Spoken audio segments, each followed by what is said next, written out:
Merry early Christmas booktube. I'm going to do the Christmas cookie book tag. I don't know off the top of my head who the creator of this tag was, but I will post the link if I find it on the Dropbox below.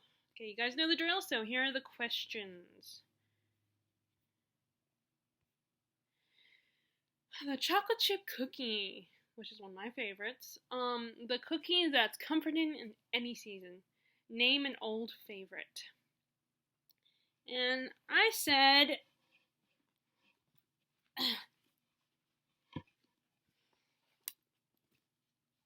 The Lunar Chronicles by Stephenie Meyer. I read this even before I got into booktube. I kind of found the series, and I was probably looking for a new series to get into, and that wasn't vampires. And I found this one, and this is a sci-fi retelling of the classic fairy tale Cinderella, Snow White, Little Red Riding Hood, and Rapunzel. Now, the only book in this series I have not technically read is Wires and Nerve, the graphic novel. I haven't even ever bought it yet, so I don't know if I ever will, because, it's not like, that one's more about, I love the character of Aiko, but it's not like you have to read that one, because the story is completed after winter. But anyway, I really like this one. It's really cool. It's, like I said, it's a sci-fi retelling, and it's basically the first book is the Cinderella retelling, and our Cinderella character is a cyborg. She has cybernetic parts, and that she had lost a lot of her human flesh in a fire, and that being why, but she doesn't know how that happened, and she's raised, of course, by her step family, and they live in New Beijing, and this is after 4 world wars, so the world has changed, and, the government has changed a little bit, and there are actually people who have colonized the moon, and they call themselves Lunars, and they're ruled by a queen, who is our villain in this series.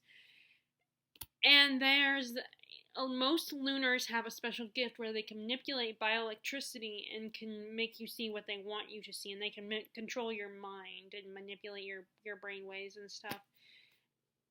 And the Queen Lavanna, of the Lunars, she wants to strike up a marriage alliance so she can take over Earth with the Emperor of New Beijing.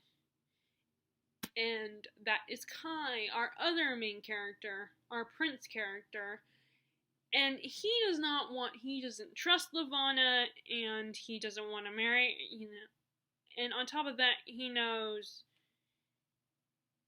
on top of that, there's a virus that's kind of killing everybody, this disease, and Lavanna claims that they have the cure for it, and that is one of the reasons why he should marry her, because she can give the people the cure. So, and Kai, his android has some information, but she is broken, so he finds out about Cinder, our main character, who is a mechanic. So not only is she half cyborg, but she's also a mechanic. And she can fix androids up. And basically the rest of the story is the whole Cinderella story with a couple added things here and there. And it's a really unique, or at least at the time, I feel like it was a really unique spin on the story. Now they have I think they have more sci-fi retellings. Like, there's an Anastasia one, I believe it's a sci-fi retelling, and then there's Les Mis has a sci-fi retelling that came out either last year or the year before. A Sky Without Stars, I think it's called, and it is on my wish list. I don't know if I'll get it, but it's, a sci-fi retelling of Les Mis. And the rest of the second one is the Red Riding Hood story, and one of their unique spins on that one is that the wolf is human, but he was genetically altered so that he has wolf-like traits and instincts, and like he has like claws and teeth and a snout and all that stuff. It's kind of creepy actually. And he meets our Little Red Riding Hood character Scarlet, and they kind of form a bit of a relationship. And of course, the tie-in to Cinder is that Scarlet's grandmother is connected to the lost princess of Luna. And eventually Cinder gets mixed up in all that as well, and the two, and Scarlet and Cinder meet each other, eventually come cross paths.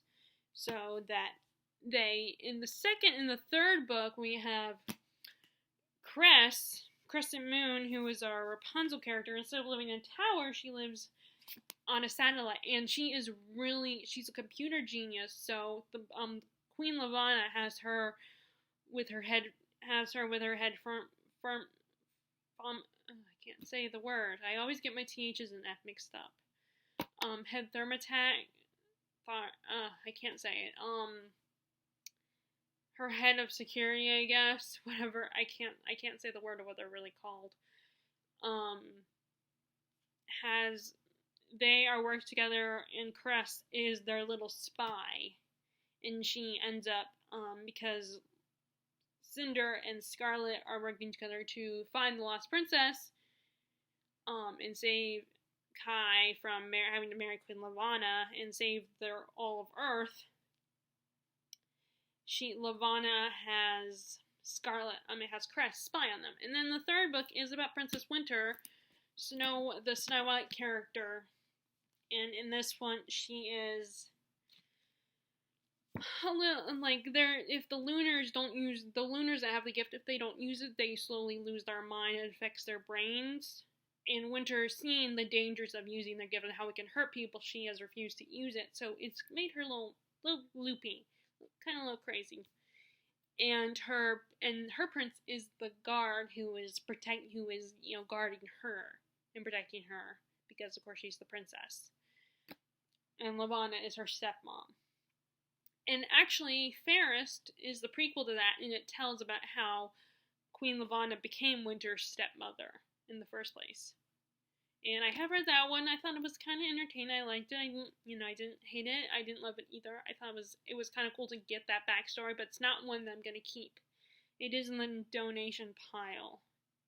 And then, although I might end up if I ever get a chance, I might give it to Larissa one day.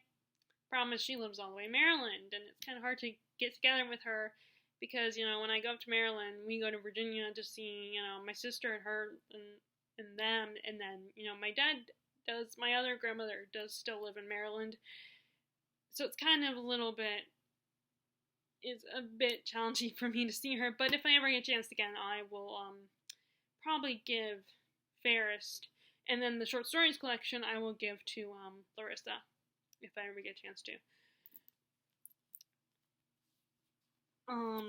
But they all, like I said, they all come together in the end. They all help, save Earth from Queen Levana, and, that's all I'm going to say about that series. So, that's a favorite. Although, I was tempted to say Jane Eyre, but I feel like I've said Jane Eyre a lot, and it's not my only favorite, and I wanted to say a non-classic favorite. Okay, so question number 2, biscotti, which I've had a biscotti once or twice, but I don't eat them regularly. The cookie that is tough to bite into, but totally worth the effort. A book that was difficult for you to get into, but you're so glad you stuck through it to the end. And, I picked a favorite of mine that took me a while to get into the first time I read it, and that is Uprooted by Naomi Novik. I read the library, I got it from the library the first time I read it. Now, at the time, though, first of all, when I was reading it, because it was a library book, I wanted to be able to return it to the library instead of having to recheck it out again, but it's a chunky book. And on top of that, it was right around the time that Terry was coming to visit for the first time, and then I was also, one of the most significant times I remember reading it, or trying to, was when we were in the car, and it was in the evening, so it was already dark. It was getting dark at the time, so that didn't help either. But it took me a while to get into it because it's a very slow moving story. And I remember the romance. There is a bit of a romance in here, and it kind of got me off guard because I didn't notice it before. I didn't notice any little things that hinted at a romance. But it's in there, and I do like it. I'm one of the people who, and this is one of my favorite books. It took me some time to get into and to really follow along with. And it's very different than what I'm used to because that was around the time I was still kind of very much a YA reader only. And this is an adult. I think this is considered adult. It's just with the main character is late teens or teens, but I think it's considered an adult book. And Spinning Silver, it took me some time to get into as well. Her next book, the book that she wrote after this one, which is a Rumpelstiltskin retelling. But I just love this book. It's kind of a loose Beauty and the Beast retelling, and it's set in a little Russian village, and their little village is plagued by this mysterious forest that is on the outskirts of their village, so they can't really leave. They can never leave their village. And the only thing protecting this village from that forest is a mysterious wizard who lives in a tower called the Dragon. And every year, he says, "I will protect you, but you must give me one of your girls in return."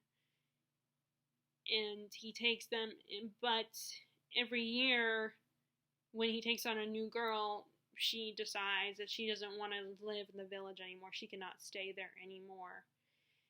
And as Ganishka, our main character, doesn't even believe that she would ever be chosen. She assumes that her friend Cassia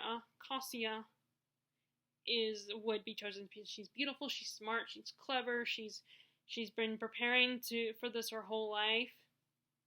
And okay, this is the only problem with the shirt is this part is gets all messed up. But it turns out Asganishka, much to the surprise of herself, the whole village, her mom, and the dragon himself, she ends up being the one that is chosen to go to the tower. And it turns out he's teaching her magic. So this is a good book to read in the springtime. I feel summertime. I really enjoyed the magic system, and like I said, it took me a while to get into it. It's a bit slow moving. And like I said, I don't know how you got in. The romance is a bit. I like it, but I can understand why it's a bit iffy because the dragon is kind of an ass to Asganishka. He's definitely not boyfriend goals, but it's I feel like it's a really interesting romance. But it's really good and it's engaging. I hope I said her name right. And I still like it better than Spinning Silver, but I did enjoy Spinning Silver too, which is a Rumpelstiltskin retelling. Okay, next question is sugar cookies. The cookie that comes in all shapes and sizes. Give a diverse recommendation. And I picked the 5th season by N.K. Jemisin. This is a really unique. First of all, it won a Hugo Award. All 3 books in this trilogy won the Hugo Award. First of all, which I think is really cool. And also, it's very unique. And like I said, I thought about using this for the second question, the Biscotti question, because it was difficult to get into because it's part of the book is in first person. So that was a little hard for me to get into because not first person, second person. I meant second person. And that was a little difficult to get into, but because I'm not used to second person books. I mean, I haven't even read the book You, which I have no interest in that one anyway. But it kind of threw me off a little bit. It took me a while, and I did take a long break, and I was tempted to get rid of it, but finally I was like, I'll give it another shot. It's a very different read. It's very unique. And it kind of blurs the line. I feel like a lot of people say it's fantasy, but I think that it does kind of blur the line between sci-fi and fantasy. Like, I think it leads more towards sci-fi. Like the quote unquote magic feels more sci-fi like than fantasy. It's like how Star Wars you could argue that Star Wars is more sci-fi than fantasy, but you could also argue that it's kind of like fantasy, especially the Jedi powers. There are three perspectives in the story. We have the first perspective that is written second person, which is Esun. She's this middle-aged woman she has a family, 2 kids, and she also has this very unique gift. She can move the earth and control the earth. And she comes home one day to find her son is dead by her husband's hands, and her husband and daughter have left. And it turns out that he probably killed her son because he also has this gift, and he's afraid. And the husband had no idea that his wife had this gift, so now he's afraid of her and the son. And she goes in search to find the daughter and her husband. And then another perspective is this young woman, probably in her late teens or 20s, early 20s, and and it's her job to basically have sex with someone and produce children with that person.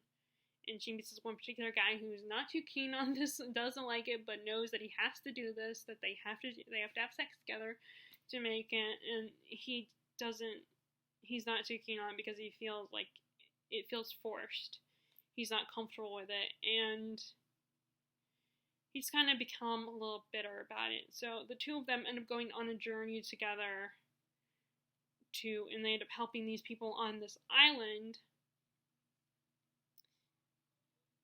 And then we have the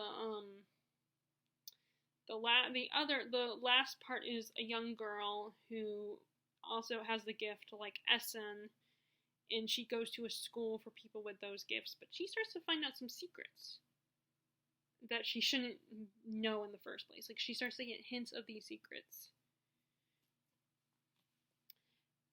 So, like I said, it's a really cool, like, power system, magic system, whatever you want to call it, and I like the three perspectives. It's just such a unique book. And like I said, if you're someone who's bothered by the second person narrative, just try to get past it. I mean, if you just aren't interested, that's fine, no pressure. But I definitely think you should try it at least, if you haven't yet. I haven't read her other series yet. I might, and I haven't even continued this one, but I did like this first book, so I might continue with the second and third book. I don't know. No rush on that, but I might continue it next year.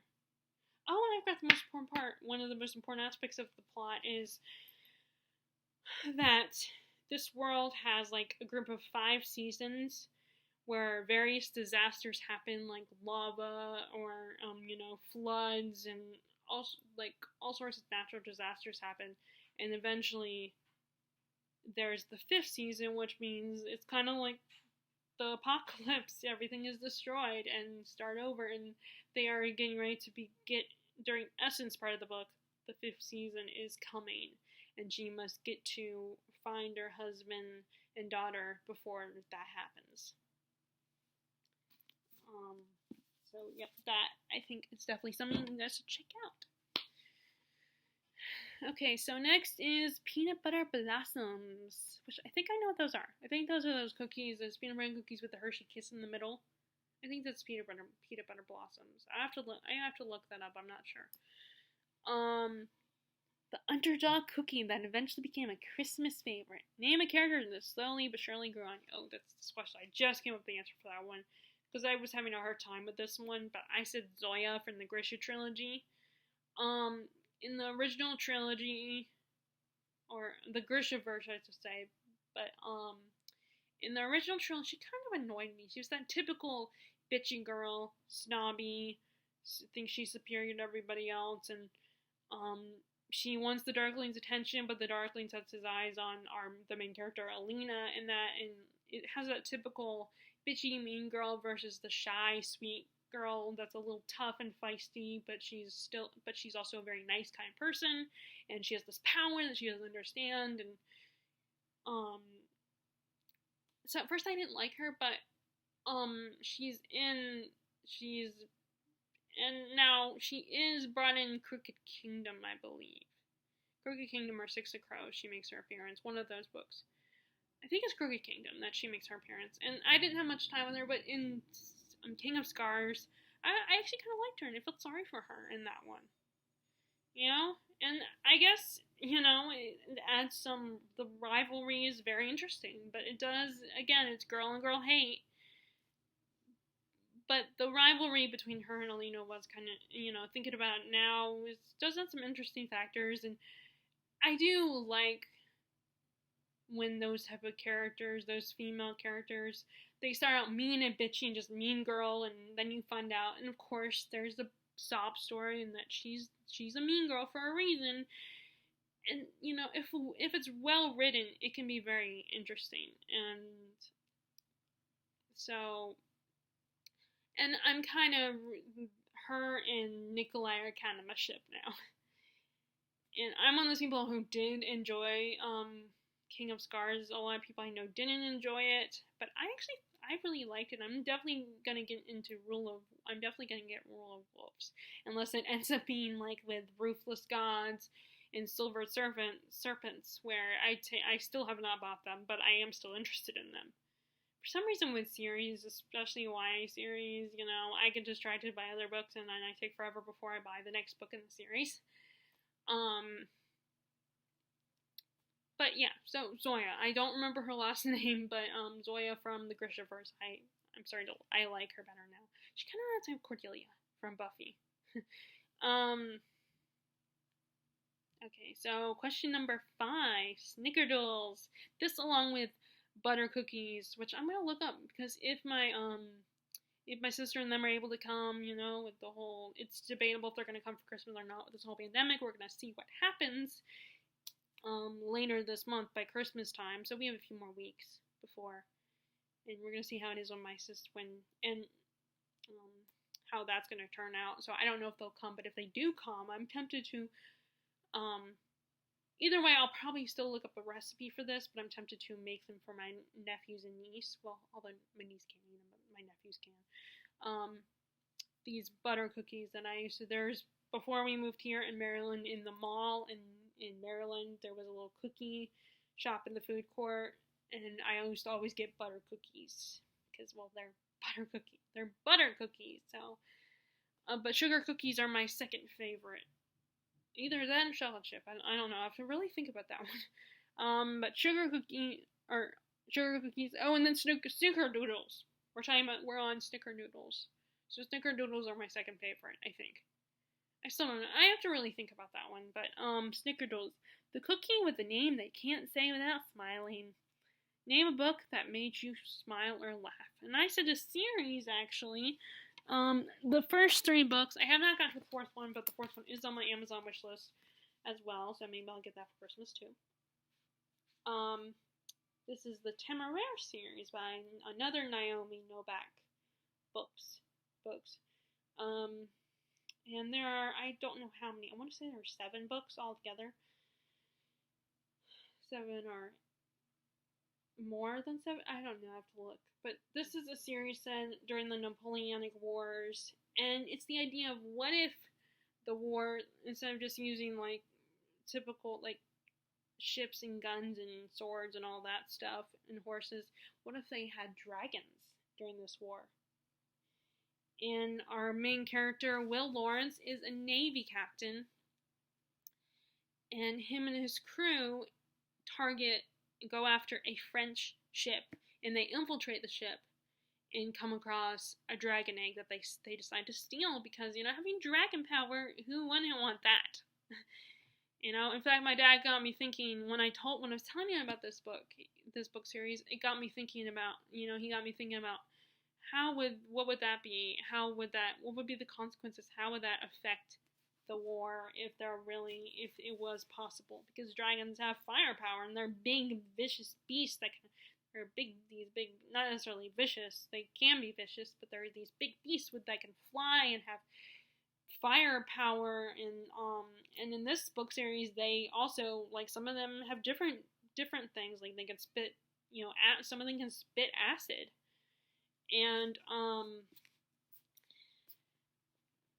Captain Lawrence ends up accidentally bonding to the dragon that is hatched from the egg they steal, and he calls the dragon Temeraire. And this dragon is so cute and so adorable. He's like a dog. He's like a little curious little puppy, but he's also has his mind develops like a human's does. He becomes very intelligent and have a lot of emotions, and his brain becomes more complex than an animal's. And it's just such a cute story, and I love the relationship between Will and Temeraire, and how sometimes it gets especially in the second book, there's something that kind of gets threatens it, because the egg came from China, and so the Chinese decide they want it back. They want the Temeraire back, and in China, they are better adapted to take care of a dragon. And then you have the third book, which takes place, I believe, in Istanbul. Each book, I'm guessing, takes place in a different country. I have not gone into the other books. This is as far as I've gone. I don't have the fourth book yet. It's such a fun, silly, funny series. I definitely recommend it. It's different from Niobe Novak's other books, and as someone else pointed out when they did a reading blog of A Deadly Education, all of her books are all like different. Like, they all go like Spinning Silver and Uprooted are fairy tale retellings. A Deadly Education is like about a magic school that's very dangerous, and this series is a historical fantasy about this Navy captain becoming a dragon rider. And I just think I like how it shows that she has range. I won't read, like what this person said, they were disappointed by A Deadly Education, they weren't as into it. But it's good to have, range with your work. I mean, if you are good at what you do and like to stick with it, that's fine. But it's good to at least try to explore other types of stories. Like, Marissa Meyer has just published a contemporary book about a girl who can spread karma and can give people karma. So, and yeah, that's not my thing, but someone else might like it, and it will show that she has skill and that she can do other things, and other publishers will trust her to and that's why I feel the same about actors. I feel like a lot of my favorite actors have a wide range of types of movies they've done and types of roles they played. Okay, so next is fruitcake cookies, and I'm wondering if the fruitcake cookie is those, like, we sell these fruitcake bars at our store, and I'm wondering if that's supposed to be the cookie. But the fruitcake doesn't appeal to me, so I've never tried fruitcake cookie. And I mean, I like fruit, but I don't know how I feel about fruitcake. And a lot of people say, have a very negative opinion on fruitcake. And this question actually says, the cake that should never have been made into a cookie. Which is so funny that most people mutually do not like fruitcake. That, I feel like, it's really funny. They even make fun of that in movies, in Christmas movies. A book they could do without. And I obviously do not have this, but the Sleeping Beauty trilogy is by Anne Rice, but it's under a different name. It's R.N. Reliquy, or I don't know how to say it. I think the last name is a French word. But it's basically a BDM version of Sleeping Beauty. It's, what if Beauty got rescued by a prince who had sex slaves? Like, all the princes and princesses in the world are his sex slaves. He, like, has a sex slave business with his mom. And it's all about Beauty's experience in the sex slave being a sex slave and how she deals with it, and her forming intimate relationships with some of the other sex slaves. And it was just, I think I was just trying something, I was trying it out, and I just spent the whole time being angry at the book. And I don't mean angry as in, a passionate fangirl angry. I mean angry as in I was not comfortable with it. I was pissed off about it. And the only reason I kept going with the trilogy in the first place, I didn't even finish it. I got halfway through book 2 and was like, I don't know why I'm reading this. Because I just wanted to see the main character Beauty escaping this situation. I was not comfortable with it. I was pissed off by it.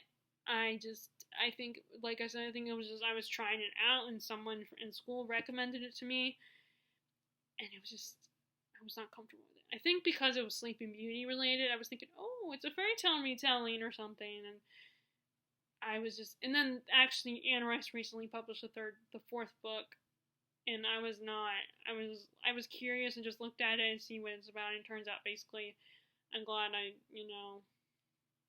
was not, I mean, it makes sense with the series, like, I can see why why Beauty would go in this direction, but I don't know why I read it.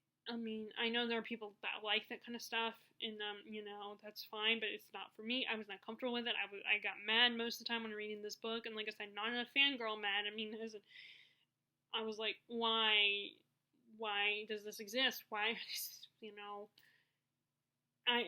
I'm glad I didn't continue it. I mean, come on, the author, Anne Rice, wrote it under a different name, a different pen name, so that, and I actually have heard some things, there's been hints of things about Anne Rice, that she's another problematic author, and I don't know, I mean, I like her writing when I have read her books, because I read the first Vampire Chronicles book, and, I read most of The Witching Hour, but I ended up DNFing it, because I was like, I've been sitting on my shelf for a long time.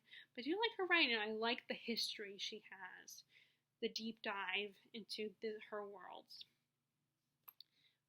But yeah, I did not like it, and I wish it had never been published. But that's just, so next question is number 7, of course, The Gingerbread House. You can't have Christmas without a gingerbread house. It's more than just a cookie, it's a masterpiece. The book that has the best writing and or world building. Originally I was going to say The Starless Sea, but I've said that already for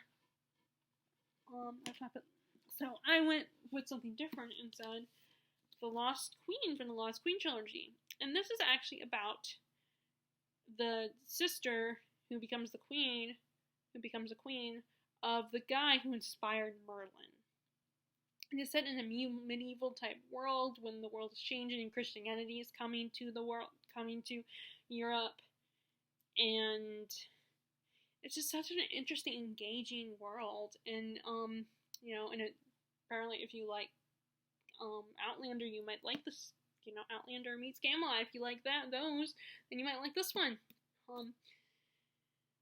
The magic system is really cool, and you definitely and I really like our main character, and it's just such a beautiful, amazing world, and I just was getting lost in it. And I do have the arc of the second book, The Forgotten Kingdom, although I have not read it. I'm debating if I'm going to read the arc and then read the second book and buy the second book at some point, or I'm just gonna get rid of the arc. The problem with arcs is that you're not technically supposed to sell them. Like, you can give them to somebody, probably, if you wanted to, but technically you're not supposed to sell them, and that, so I feel a little guilty giving it, but then I also feel like it's taking up space on my shelf if I don't read it. So I don't know what I'm going to do, but I really like this world, and I like the magic system, and I also like the story overall. So that's all I'm going to say about that, because it's been a while, I don't remember it that well. I just remember really liking the world. Okay, so next, question number 8. Cookies baked especially for Santa. Share books you are planning on reading this holiday season.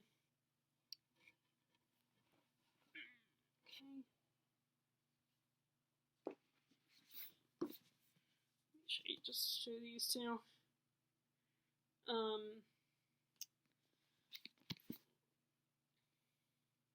course, you can't have Christmas without reading Christmas Carol unless you're just not a Dickens fan. You at least gotta watch the movie. It's a Christmas classic. And I got this edition earlier this year, and I am very pleased with it. I mean, it was either between this one, this edition, or there's an Penguin English Library edition. So I ended up getting this one. Although the Penguin English Library edition is beautiful too. I think it's the dark blue one. But I just love this. This is so pretty.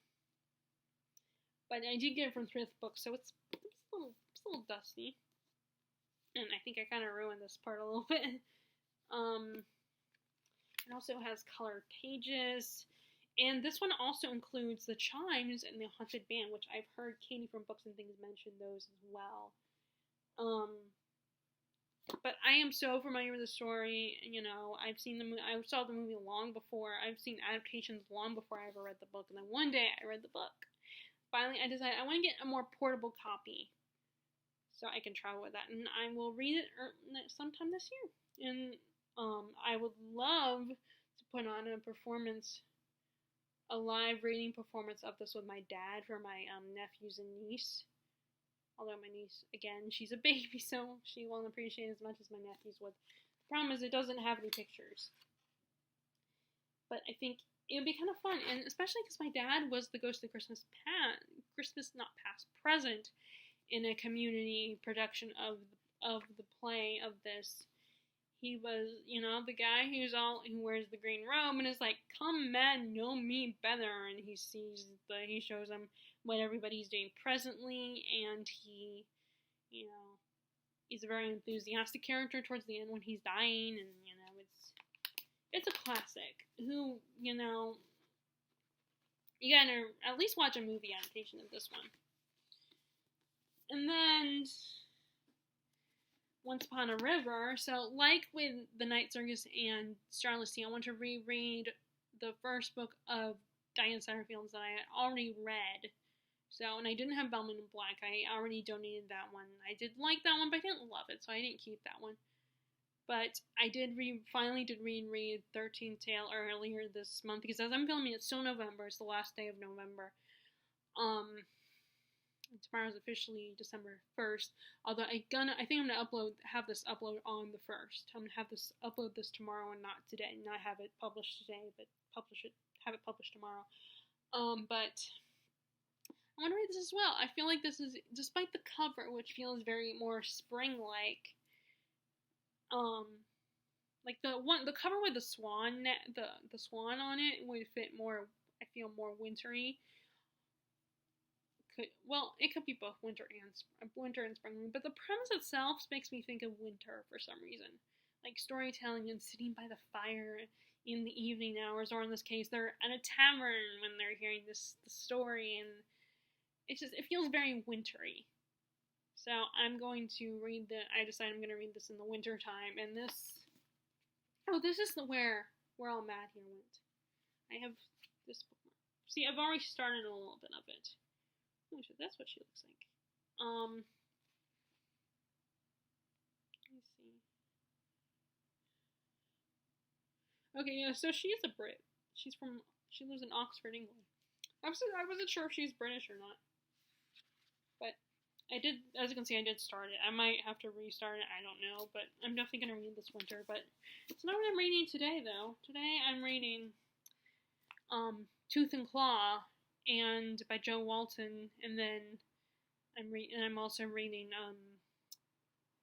Romance in Marseille, which was first written in the 30s but was recently published. It's a classic which includes queer and disability representation in people. So that, and it's set during the Jazz Age. So that, when I saw that at the bookstore, that got me really excited. So I'm reading that one right now. I'm already in part 2. There's 3 parts. I'm already in part 2. Okay, so next is question number 9, Cookie Swap. What's your favorite holiday cookie? And if you'd like, share the recipe or link to the recipe in the description box below. I might do that. I don't know if I'm going to do that or not. I'll see if I can look for this particular, but my favorite cookie that my mom makes every year during this time, and do not be fooled by the name of it, as I said last year, because it has a name that sounds very health conscious, like, but that's wheat germ cookies. They are so good. They're, I love those cookies, and, I'm someone who doesn't like nuts mixed into things, but it does have nuts in them. But they're so good. Like, they're, these vanilla cookies. They have vanilla extract, and, they're just so good. My mom makes them almost every year. Sometimes she's forgotten in the past, but I love those cookies. Like I said, don't be fooled by the name wheat germ, because they're not healthy cookies. They're just so great. And I don't know if I'm gonna look for. I might post the recipe on here. I don't know yet. And then glass of milk to wash it all down. What's your favorite holiday drink? I do like pumpkin spice, of course, and I really like what Starbucks has to offer, like caramel brulee drink. There's a white mocha drink this year that I tried. I really like that. I do like white chocolate. I'm trying to think what other drinks they have. They have tried another one, but I can't remember which other one I've tried. But their drinks are good. But let's go to an old favorite and say hot chocolate. Who doesn't love hot chocolate? It's chocolate. That's, it's great. But anyway, so that is my Christmas cookie book tag. What is I would be curious to know what your favorite Christmas cookie is, or just favorite cookie in general. Feel free to share in the comments below if you if you want to share your answers and you don't have a YouTube channel or a BookTube channel, but you still want to share your answers for these questions, feel free to share in the comments below what your answers are. And happy holidays. I hope you are continuing to wear your mask. You're washing your hands daily, and staying 6 feet apart from people, and also just being kind to each other. And if you like this video, please give a thumbs up, click subscribe if you haven't already, click the bell notification below if you want to be notified when I post new videos, and I will talk to you all later. All right, bye!